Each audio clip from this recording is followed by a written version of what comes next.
निघूया. अहो आत्ताच दर्शन घेतलं ना. हो, देवाच्या दारी बसूया ना 5 मिनिटं.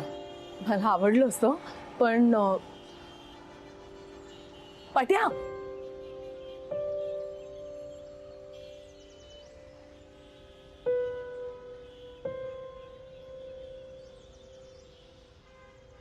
आज नेहमीचा प्रश्न नाही विचारणार. पट्या काय मागितलंस देवाकडे?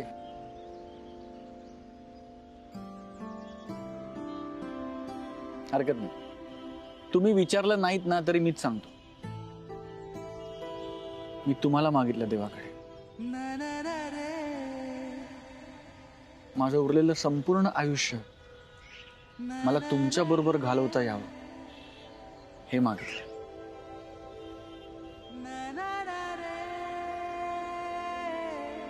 मला माहिती नाही देव माझं ऐकेल की नाही, किंवा मला माहिती नाही माझी इच्छा पूर्ण होईल की नाही, पण मला मनापासून असं वाटतं की माझी इच्छा पूर्ण व्हावी.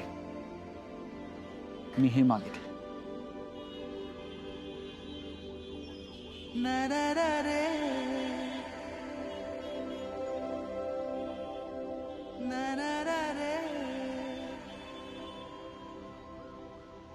मिस अनामिका,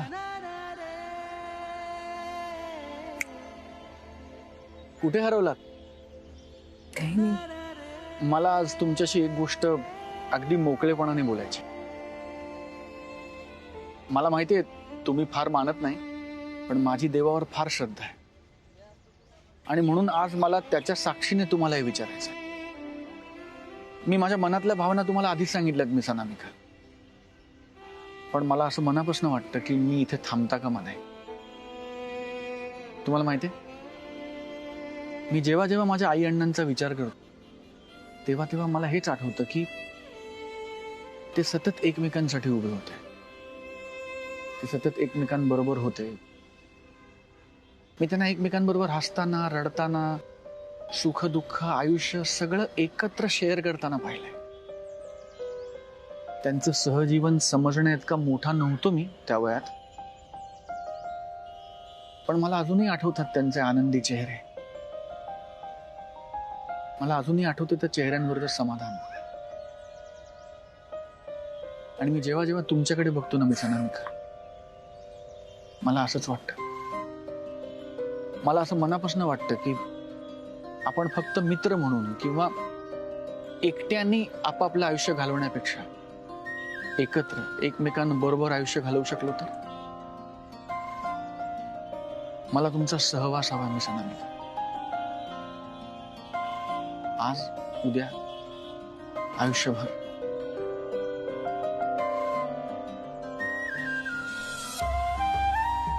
लग्न कराल माझ्याशी?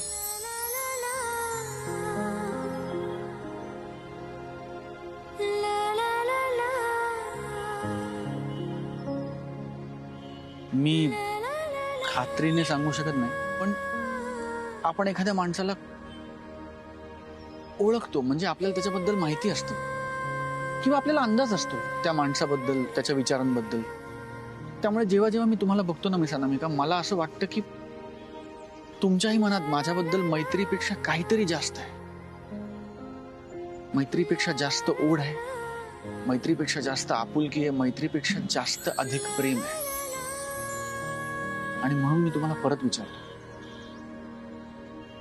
तुम्ही लग्न कराल माझ्याशी? आज मला तुमचं उत्तर हवंय मिस अनामिका. आणि उत्तर देताना मनावर कोणतेही दडपण घेऊ नका. फक्त देवासमोर बसलोय म्हणून मनापासून खरं खरं सांगा. हो तर हो, नाही तर नाही. पण आज मला तुमचं उत्तर हवंय.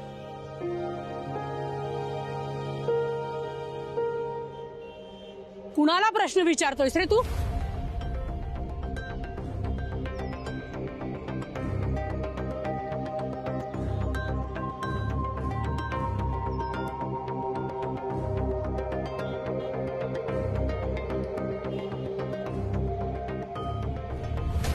कुणाला विचारतोयस तू हा प्रश्न? अनामिका दीक्षितला? ही अनामिका दीक्षित नाही, ही आहे सौ अनामिका आकाश जोशी. हिनं नवऱ्याला टाकलं असलं तरी भूतकाळ आणि कायदा माणसाला सोडत नाही. आता विचार तिला प्रश्न, विचार तिला प्रेमात पडणार का?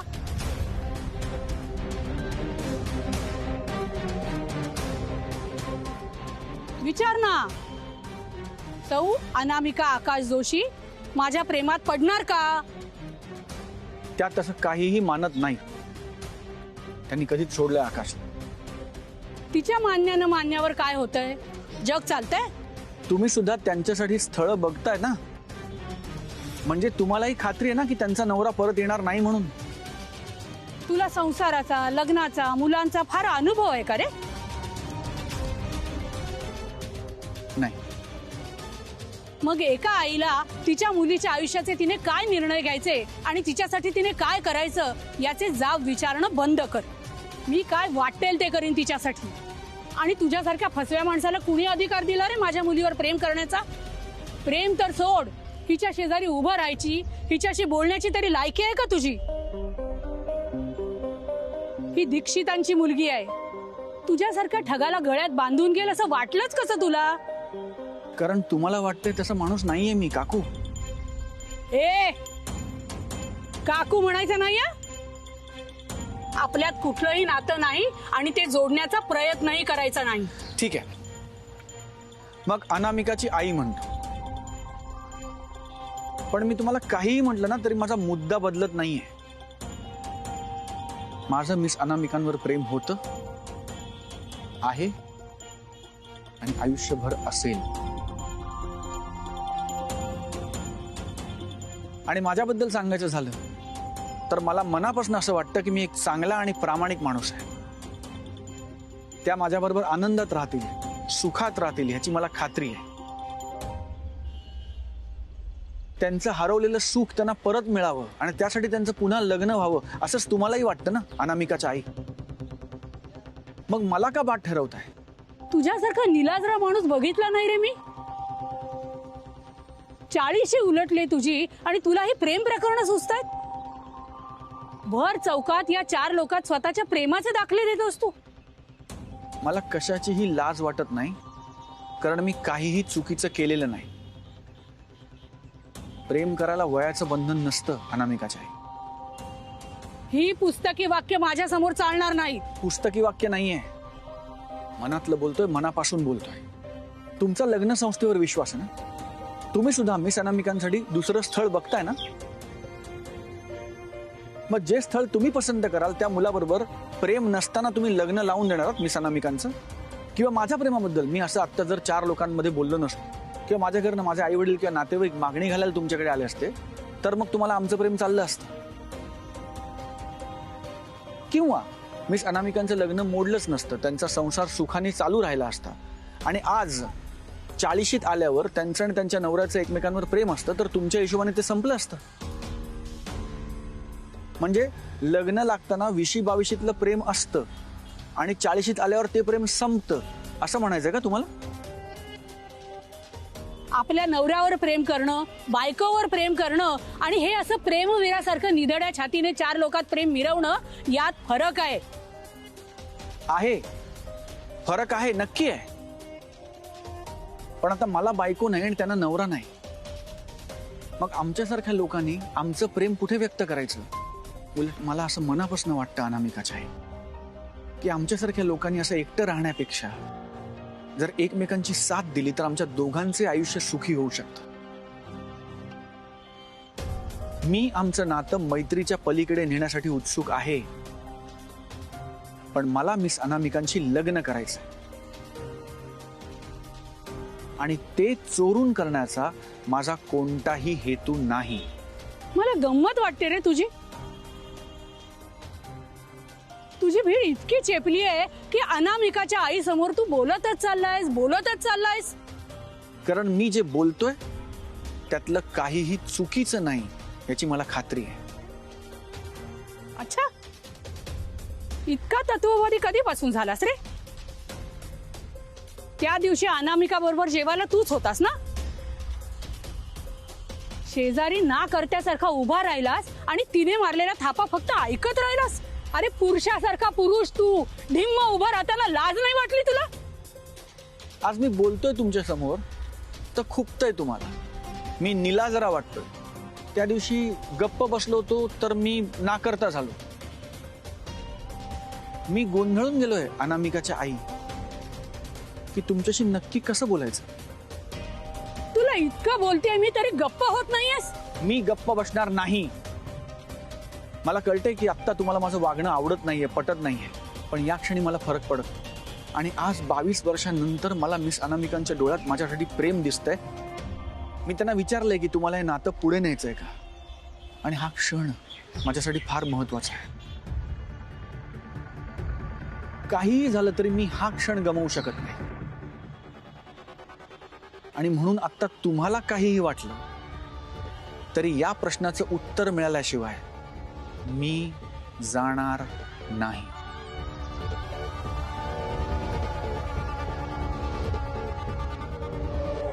सांगा मिस अनामिका, माझ्याशी मैत्री पलीकडचं नातं जोडायला आवडेल तुम्हाला?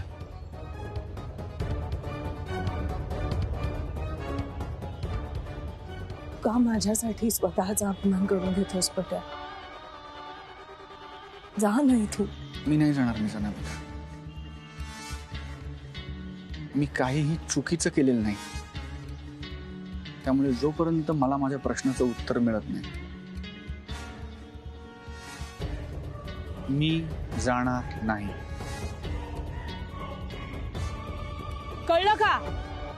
म्हणून या असल्या लफंग्या पुरुषांच्या हातात हात द्यायचा नसतो. या पुरुषांना ना बाईचा हात हातात नाजूकपणे कसा घ्यायचा हे कळतच नाही. अनु, त्यांना फक्त हात ओढणंच माहित असतं. आपल्या दीक्षित घराण्याची अब्रू चव्हाट्यावर आणलीस अनु तू. आता तरी भरलं का मन तुझं? चल पट्या, पट्या.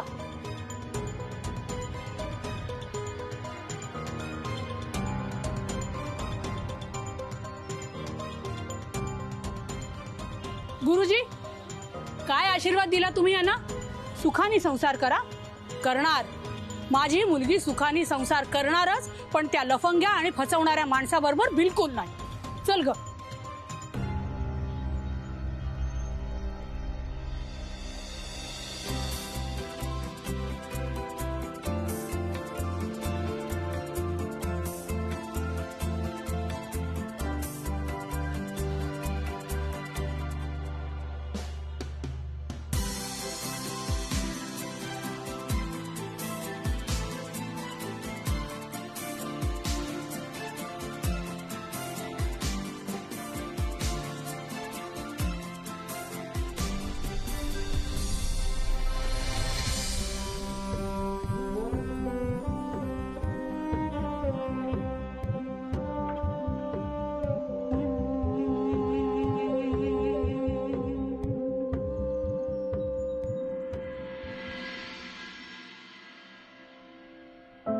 सच्चू, तासभर झाला रे, अजून सौरभचा काही फोन नाही आला. काय झालं असेल रे तिकडे?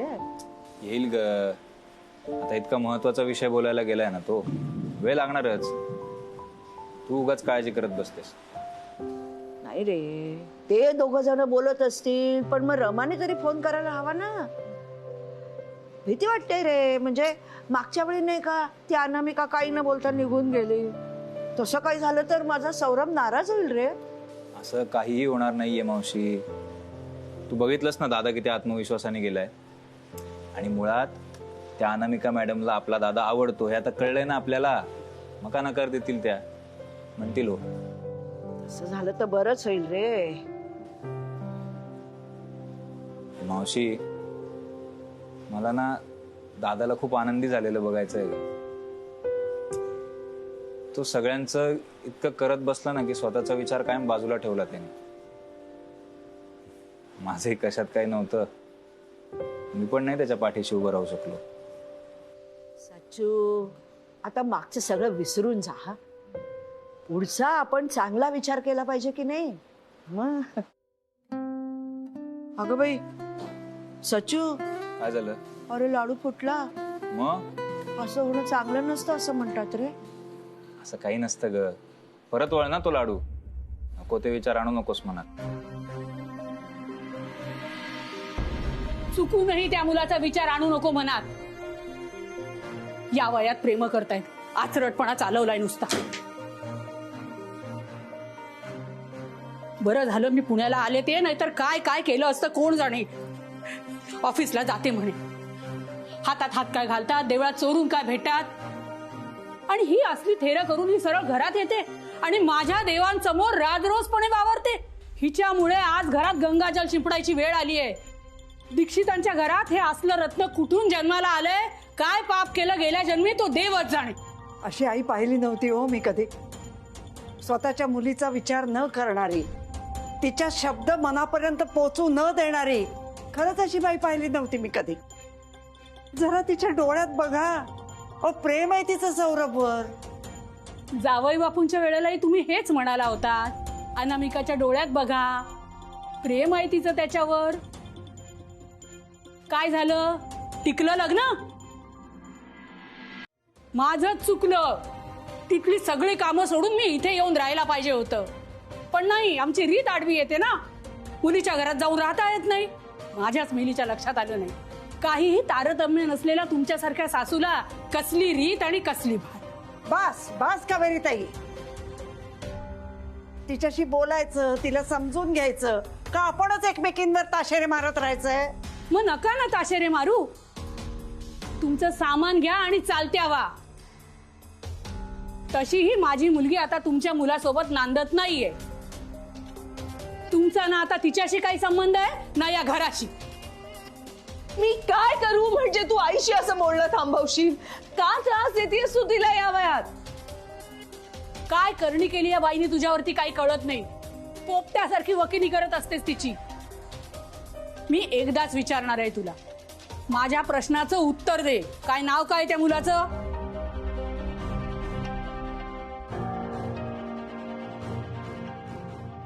एकदाच आणि शेवटचं विचारणार आहे, नाव.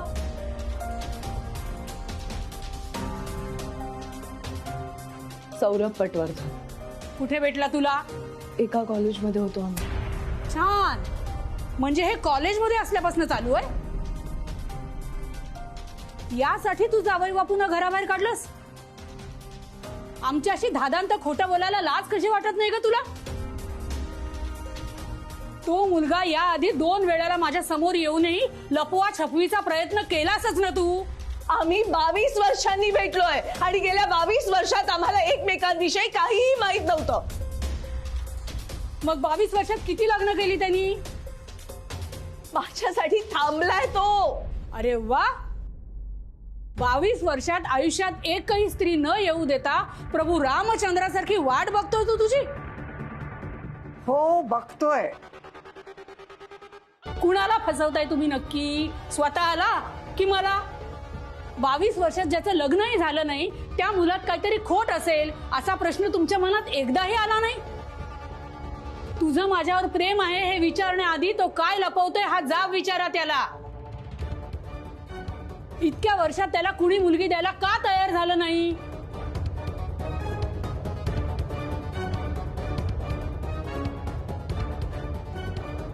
हे बिघडलं होतं ना डबडं.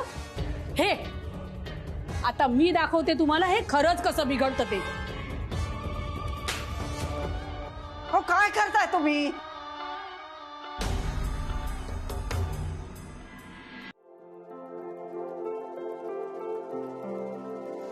हे दादा आला.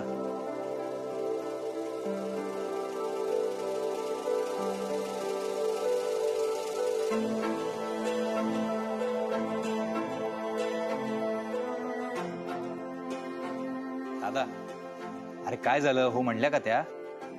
साखर आणू का? जोडीनं घेणं. सौरभ,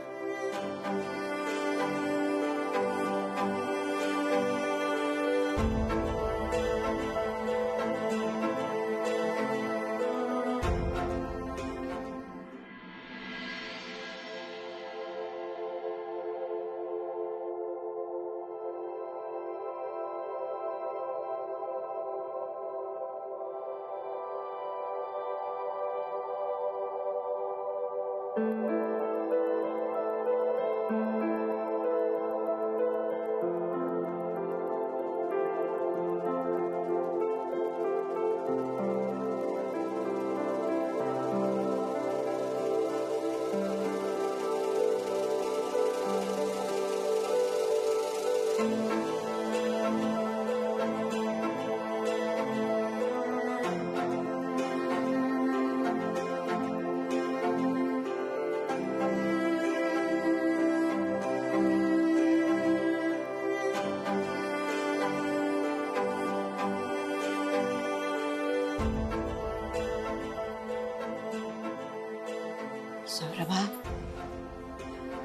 अरे असं गप्प बसू नकोस. मला अस्वस्थ वाटतं रे. काय झालं सांग ना बाळा, काय झालं? मी त्यांना स्पष्टपणे विचारलं मावशी. विचारलं की तुम्हाला माझ्याशी मैत्री पलीकडचं नातं जोडायला आवडेल का?